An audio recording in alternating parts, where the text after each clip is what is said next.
Hello everybody, it's Siobhan here, the Galloping Housewife. I am on my daily yard commute, which has been more daily recently, which is absolutely fucking amazing. And today, really exciting, I am heading out to the yard to meet the vet to get the sutures out for Mitch. So Mitch is my young horse who unfortunately developed a uveitis following a trauma and has had to have an eye removed. So that happened, it will be 2 weeks ago tomorrow, but he's due to have the sutures out today, and from then he can pretty much start living life as normal. Get back onto him, get back going with him under saddle. Will take probably a week or so before I get back on him, just iron the kinks out, and he can also go out and be turned out in the field, which we're just starting to do back out at my yard now, which is amazing, really cool.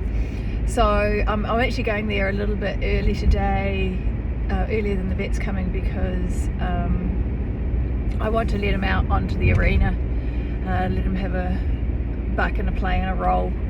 We did that yesterday, and oh my god, he was supersonic. He was talk about holding onto a kite. He was like up there somewhere, rearing and reefing and plunging and being a complete twat, just leading him out to the arena. And then when I let him go, he just took off like a rocket. And I will say one thing is that removing his eye has done nothing to interfere with his spatial awareness. He was fair galloping around that arena, and he was ducking into corners and that sort of stuff, and just didn't miss a beat. Never looked like he was going to run into anything, so which is cool. And it's really interesting because that's one of the things, especially, I know with human vision, but then we've got very different vision. Like horses have got very good peripheral vision and can actually see almost 180 behind them, whereas we have very narrow binocular vision, and so covering one eye or going blind in one eye can really affect our depth awareness, whereas it's clearly not an issue for horses, because and it's possibly why they adapt so well to having an eye removed. He's a bit stupid in that, well, not stupid, he's never been great for knowing or being aware of what's on either side of him anyway. He would always just walk into shit, or just expect stuff to get out of his way. So have to be a little bit careful, even more careful, leading him down corridors and things like that, because he's a bit stupid. But anyway, so that's exciting news for him. And I rode Percy yesterday. If you follow, actually I put it on the Galloping Housewife too, so I was about to say, if you follow my athlete page, you'll know that would have seen a photo, but you would have seen it on the Galloping Housewife, because my husband came out and took some quick photos, which was nice to see. Nice to see what Percy's looking like, and I shared some of them on the Galloping Housewife. So, and he was great. He's just a little rocket. He needs to be turned out as well, and he needs to start doing some fitness work, and he needs to start doing some hill work and things too, so some hacks and doing some schooling over fences and things. He's a little bit going stir crazy, so we're getting there, which is great, really great. And also the other great news is that today my other course, the Get a Life, went live, and I've sold out of all the specials, which had a really good response to them over the weekend. And so that's really cool. It's really exciting, really good. Life is good. But I had a meeting with my business bestie this morning. We have a little brainstorming session twice a week. Well, just sort of like mini mentoring sort of program that we do. masterminds that we do, just to keep each other on track, be a little bit accountable for what we're going to try and get done during the week. And I was just talking about the fact that there's a lot that is moving forward in our lives at the moment, but for both of us, and I've seen a lot of sort of shifts in a lot of areas of my life, and so but there's this really interesting thing that I notice it with myself, is some resistance to that, or not so much resistance, but it's like you start to get on a roll, and you start to progress, you're doing the work and you're getting the response that you want, and it's really easy to slow down, to stop doing the things that work. And there are lots of reasons for that, and some of it is that, oh, this is good, and it's almost like it's that's enough. I realise that this is easy. It's also, especially if things do happen easily. That's the stupid thing, is that we spend so much fucking time worrying about things, and as soon as we make these little changes, things do happen easily. But there's also that little bit of it's a lot psychological. It's a lot sort of mind gamey, and talk about blocks that people have for success. And it doesn't matter whether the success is whether you're trying to lose a few kilos, or whether you're trying to learn something new in your riding, or whether you are starting to do something with your work or your business, or literally it doesn't, or relationships. You start getting yourself out there and dating, or have a friendship going really good, whatever it is. We have this we can have so many blocks, and really, really common ones are, I don't deserve this, or this is too easy, I can't have this success so easily.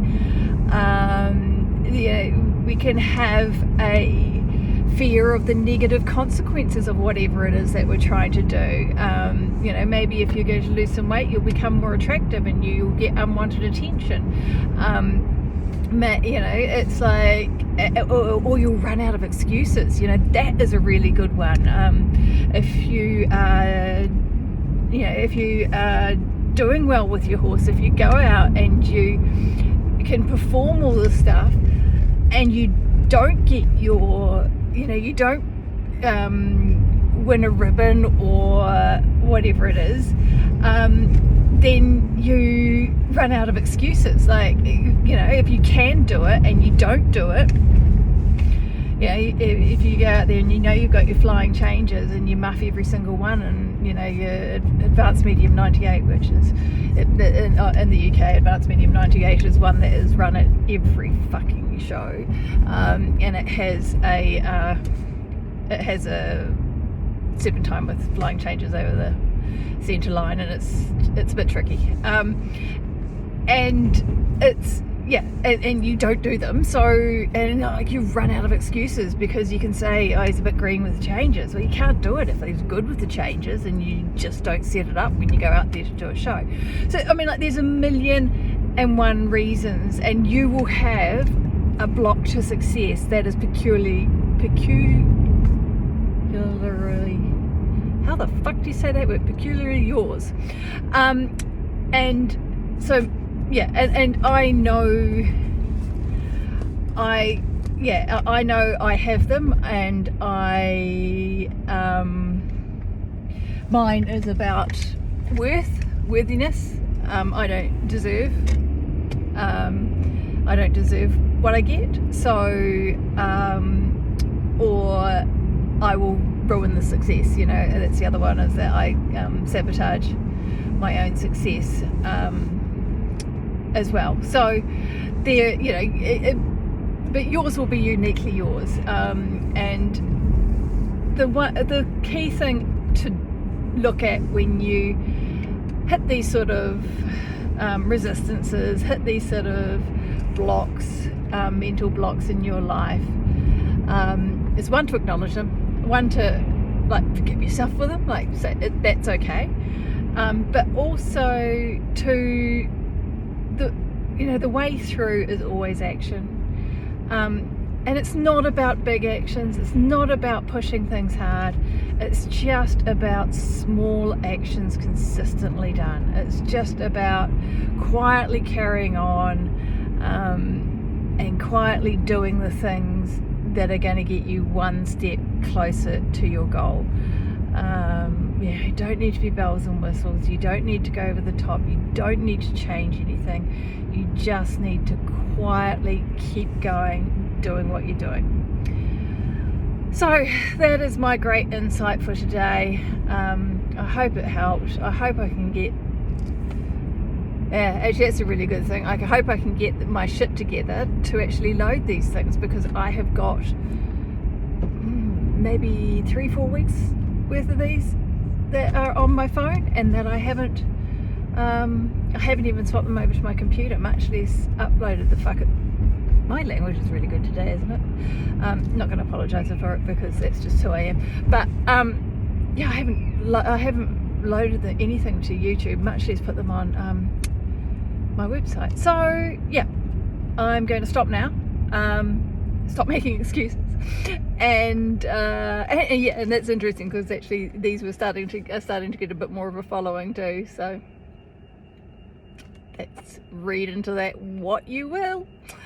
Yeah, actually that's a really interesting one. So I started to get a bit more following. Generally these are like, you know, uplifting, these are positive vibes, not too contentious in my views. I mean, like, there's nothing new under the sun, and I'm really ordinary, really bog standard boring, you know, sort of like ideas that I have, but I know that one of the earlier ones that I haven't uploaded yet is a particularly ranty one, and it's a bit political, and I stand by it. I fully, I tell myself I stand by it. I tell myself that I fully endorse whatever I say sitting in this chair. But I do wonder whether that might be the resistance to actually downloading them and putting them up onto YouTube for you all to see. Right. Anyway, I will catch you tomorrow. I've got a week of just normal hanging out at home and doing some work and going out to the yard, so nothing terribly exciting. I was supposed to be in South Africa at a wedding today, but the Home Office has fucked that right up, and so I'm not in Kruger National Park. I am driving through Cumnock, which is nice, but you know, so yeah, so I've got a week here being boring, and so I will be out to the horses every day that I can, every day that the weather allows, and every day that shit doesn't hit the fan at home. So I will see you on my next commute. Bye now.